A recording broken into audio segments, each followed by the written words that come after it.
Awal mula Perang Vietnam. Menurut sebagian besar sejarawan, Perang Vietnam yang juga disebut sebagai Perang Indochina Kedua secara resmi dimulai pada tahun 1950-an. Meskipun konflik di Asia Tenggara tersebut sudah berakar sejak periode kolonial Prancis pada tahun 1887. Vietnam sendiri dikenal sebagai negara yang anti-kolonialisme, khususnya sejak bebas dari cengkraman Kekaisaran Tiongkok pada tahun 939.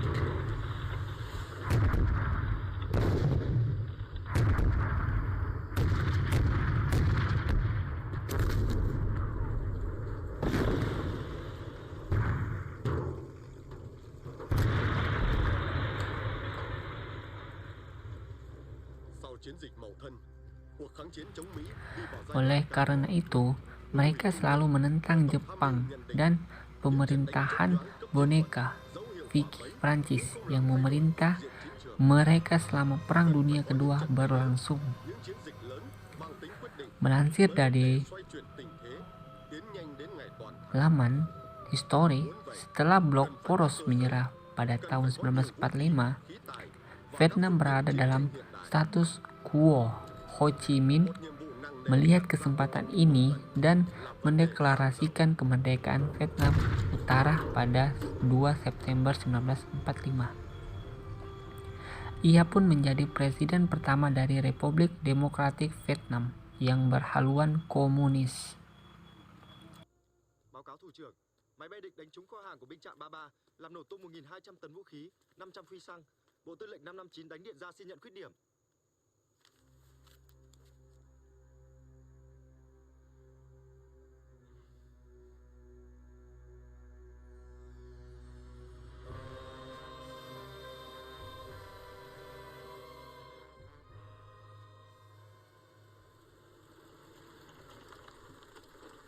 Chào thủ trưởng ạ. Ngài đồng chí.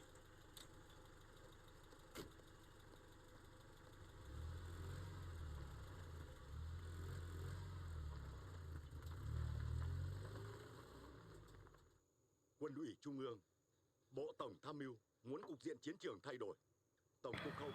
Dalam pidatonya, ia menyindir imperialisme Barat dengan mengutip kalimat dari Deklarasi Kemerdekaan Amerika Serikat. Semua manusia diciptakan sama. Mereka diberkahi oleh Pencipta. Mereka dengan hak-hak tertentu yang tidak dapat dicabut. Di antaranya dalam kehidupan, kebebasan, dan pencarian akan kebahagiaan.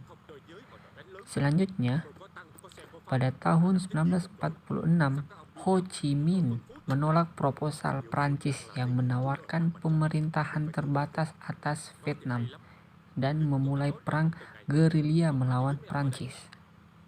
Ngoài này chúng tôi cấp hết. Chuyển hết vào chiến trường cho các anh. Có gì lót kho đâu.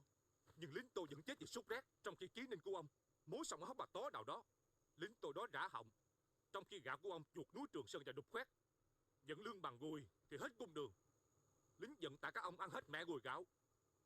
Tụi Mỹ khác xa Pháp, không phải thời Điện Biên mà đánh nhau kiểu đó. Thằng Mỹ hiện đại chuyên nghiệp, muốn thắng nó cũng phải hiện đại chuyên nghiệp, phải có cơ giới, phải có xăng mới phân phối được lương thực vũ khí tới từng đơn vị. Huyết mạch giao thông Trường Sơn vận hành được là nhờ xăng dầu. Xăng dầu là máu, không có máu, lính tôi chết có nổi đó rồi, lấy buôn đầu đưa mà đánh nhau. Sẽ có xăng. Sẽ đủ xăng để công đánh lớn. Báo cáo gửi ra chả kết quả gì. Tôi đội bom ra là để trực tiếp gặp ông. Các ông nghĩ chỉ vũ khí đạn dược là quan trọng thôi sao? Hiện giờ xăng dầu mới là quan trọng. Không cơ giới, quân đội chính quy cũng chỉ như du kích, quân chủ lực cũng như lính địa phương.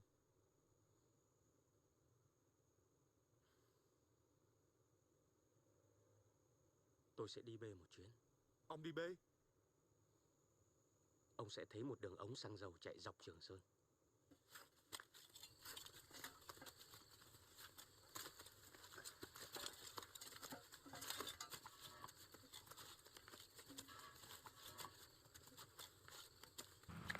Perang Indochina pertama antara Vietnam dan Prancis secara resmi dimulai sejak saat itu.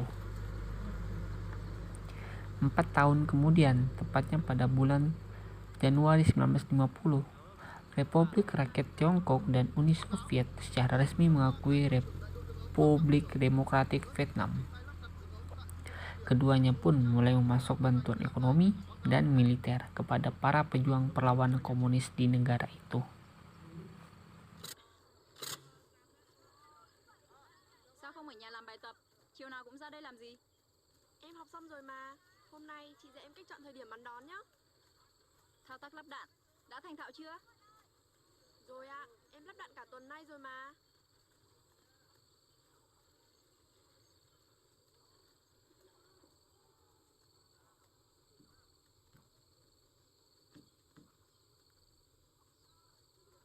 Không đáy ở đây.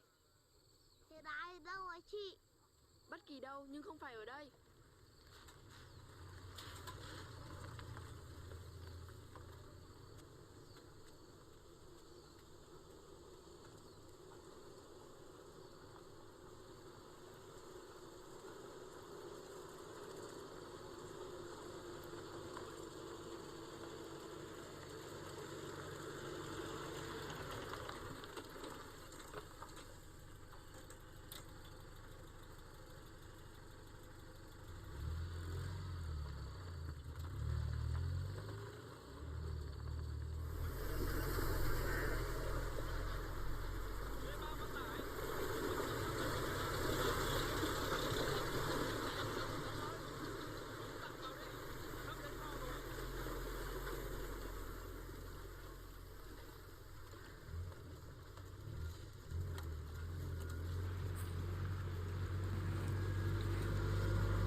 Sebelum benar-benar turun ke dalam perang Vietnam di tahun 1964, Amerika Serikat sudah mulai mengawasi negara-negara merdeka yang berpotensi untuk menjadi negara komunis sejak Perang Dunia Kedua berakhir.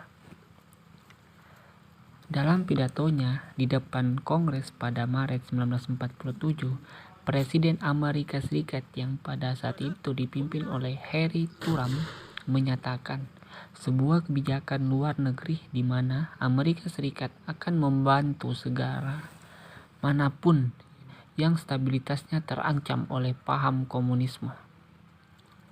Kebijakan ini dikenal sebagai Doktrin Truman. Tóc mình có sợi bạc rồi đấy. Thế hệ thứ hai đã biết cầm súng. Thằng út cũng đòi ra trận thì tóc tôi phải bạc chứ. Nhà mình giờ như chạy lính ấy nhỉ.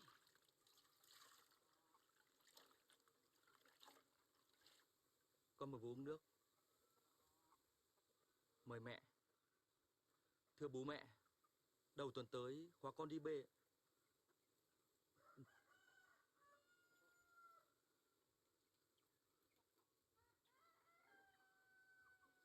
Hai đứa cùng vào chiến trường đợt này. Thứ hai tới chúng con lên tàu. May ghé qua nhà lại được gặp bố. Còn chuyện học hành, Việc cầm súng ra trận lúc này cần hơn ngồi trên ghế nhà trường. vậy còn đám cưới thì sao hả Mai? Dạ thưa bố mẹ, chúng con chờ thống nhất thì cưới ạ.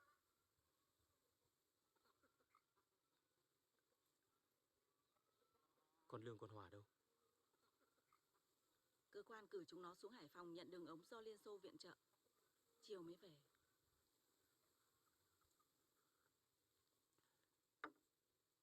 Bà bắt con gà làm thịt, cung các cụ.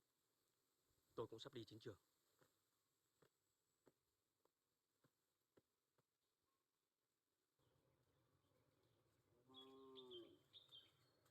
Hai đứa không về đi, còn đứng đó làm gì? Con chờ bố mẹ con. Chị Mai đi bộ đội à? Lewat kebijakan tersebut, Amerika kemudian membantu Prancis selama Perang Indochina pertama berlangsung. Viên xung phong. Sayangnya, pasukan Prancis semakin terpojok oleh taktik gerilya yang dipakai oleh pasukan Vietnam Utara atau Viet Minh. Thế bây giờ các em ở với ai? ở với dân quân xã.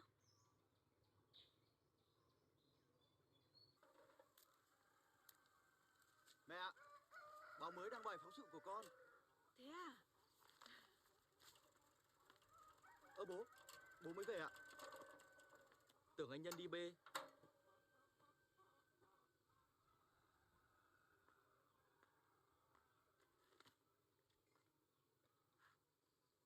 Ở hậu phương cũng có trăm ngàn công việc phục vụ tiền tuyến. Đâu cứ phải cầm súng xa trường mới là anh hùng dân tộc.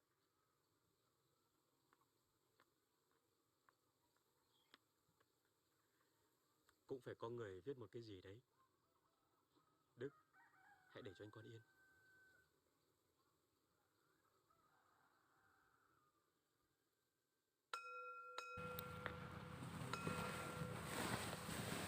Pada bulan April 1954, Presiden Amerika Dwight D. Eisenhower mengatakan jatuhnya Indochina dari tangan Prancis ke komunis dapat menciptakan efek domino di Asia Tenggara.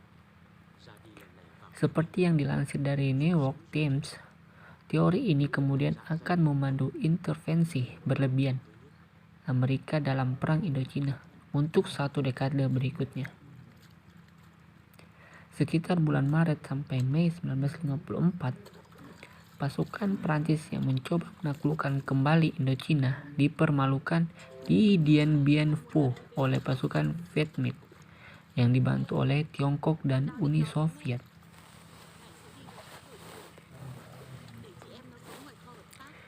Richard Holbrooke, seorang diploma Amerika, sampai menyebut bahwa 2000 tahun permusuhan antara Tiongkok, Vietnam, dan ratusan tahun kecurigaan yang terjadi antara Tiongkok dan Rusia berhenti saat 3 kekuatan ini bersatu melawan Barat di perang tersebut. Kekalahan telak itu menjadi akhir dari pemerintahan Prancis di wilayah Indochina. Con đọc cho mẹ nghe nhé. Mẹ ạ, hôm qua con đã viết cho mẹ. Hôm nay lại viết nữa. Chẳng biết mẹ có nhận được không, nhưng con cứ viết. Con đang ở thung lũng chết. Hôm nay con phải đưa một đoàn công tác vượt qua trọng điểm ác liệt này. Gọi là thung lũng, chứ thực ra chỉ là một con đường độc đạo nằm giữa khe núi có chiều dài chừng 2 cây số. Chúng nó đang pháo kích.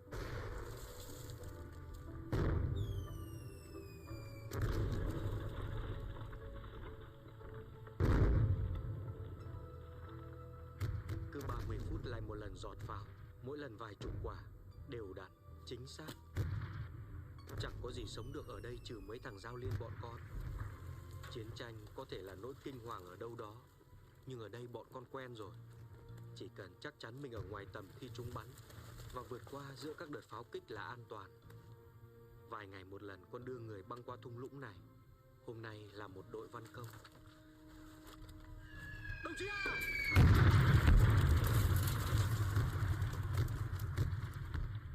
Đồng chí à, nằm xuống!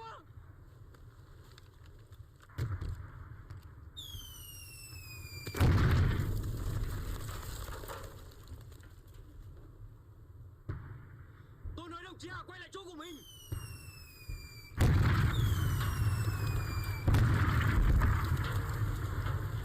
Nó bắn nát cả thung lũng này mất.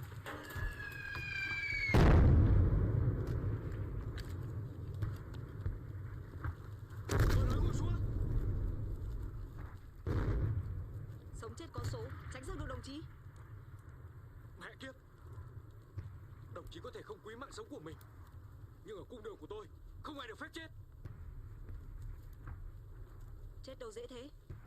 Chiến sĩ văn công Lê Thị Bảo Hà. Ở đâu đó cái chết có vẻ khó, nhưng ở đây không dưới 10 lần mỗi ngày chúng tôi đối diện với cái chết. Chết dễ vô cùng.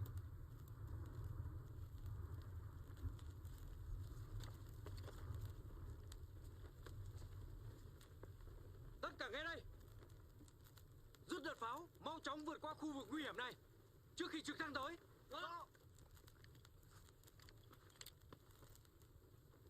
Cảm ơn.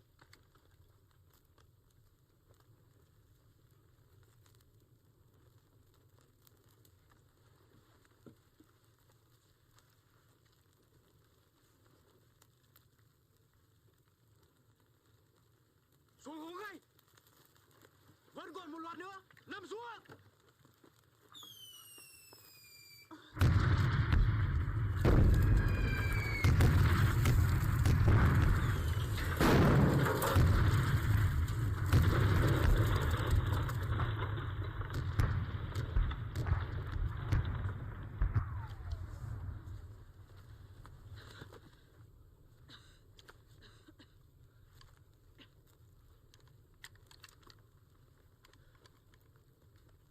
Có ai bị sao không? Dạ không sao. Dạ không sao. Không sao đâu anh ạ. Phải sang cánh rừng bên kia trong 25 phút trước đợt pháo kích kế tiếp.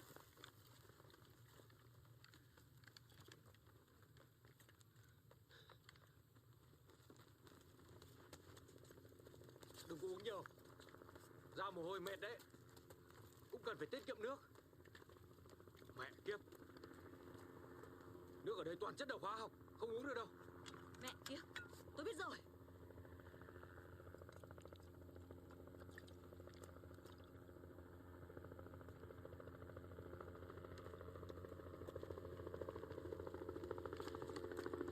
Đồng chí đưa đội văn công đi, để tôi đối phó với nó.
đường ống vượt tam giác nửa, Vinh, Nam Đàn, Linh Cảng.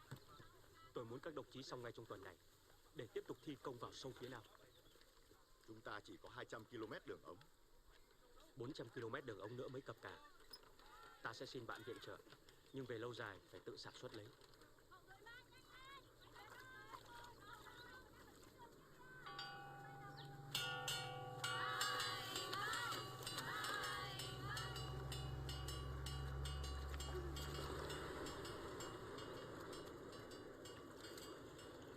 Mây, vào ngay hầm trú ẩn. Em tiếp đạn.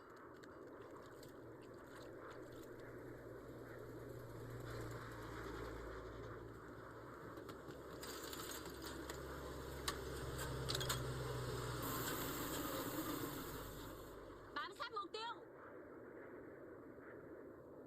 32 bổ nhào, tốc độ M80. Điểm xạ dày, các số báo tiêu báo cáo. Một tiêu, 2 tiêu. Bắn.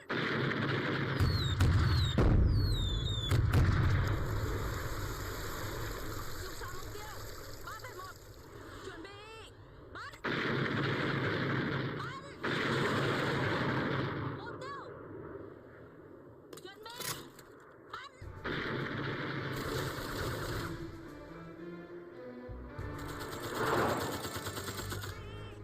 Chuẩn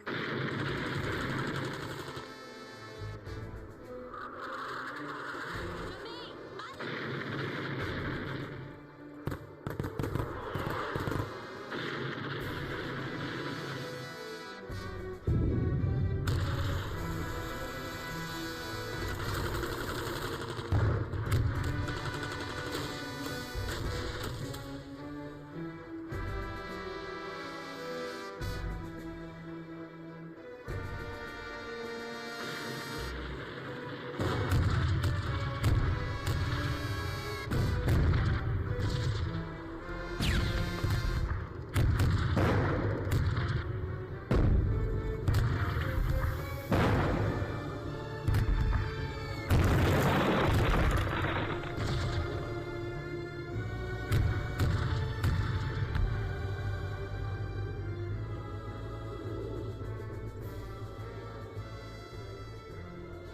Thủ trưởng, để em.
Các cháu đứng yên, không di chuyển.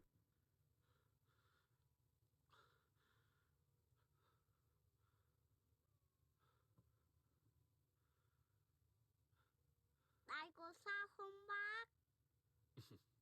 Cháu cứ đái đi, không sao.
theo mình từ lâu.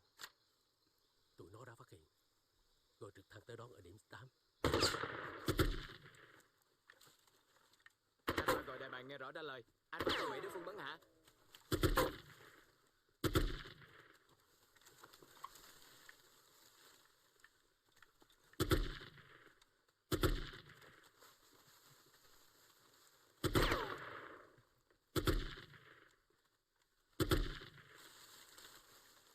Đưa đội văn công về binh trạm trước đi, để tôi kìm tụi nó.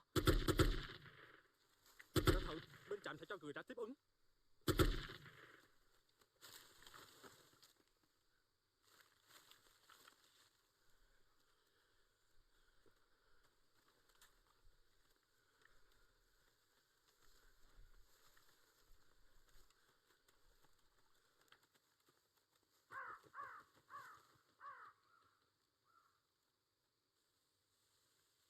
Duy nhất một bãi cỏ bên kia đồi có thể đáp xuống.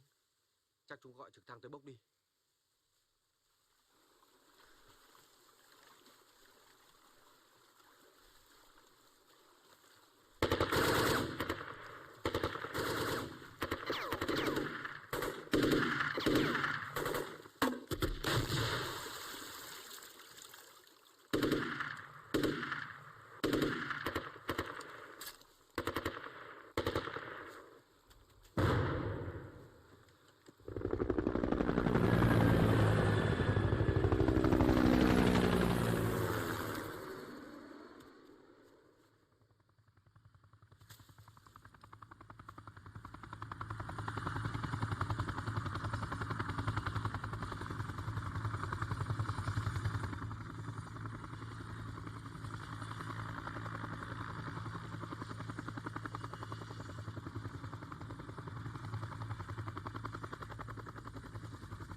Đặt ống gần đường như vậy là quá nguy hiểm. Nếu có xăng dầu chạy qua, chỗ này thành biển lửa rồi. Dạ. Các cậu phải cho chạy đường khác chứ. Ít nhất phải cách đường giao thông 1 km. Những chỗ trọng điểm như thế này thì tránh càng xa càng tốt. Báo cáo thủ trưởng, sẽ rất khó khăn khi thi công.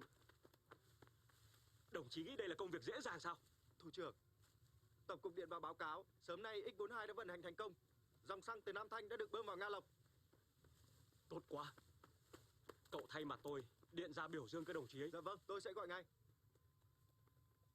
Mỹ tuyên bố ngừng ném bom miền Bắc, nhưng chúng tập trung đánh phá dữ dội đoạn đầu đường Trường Sơn.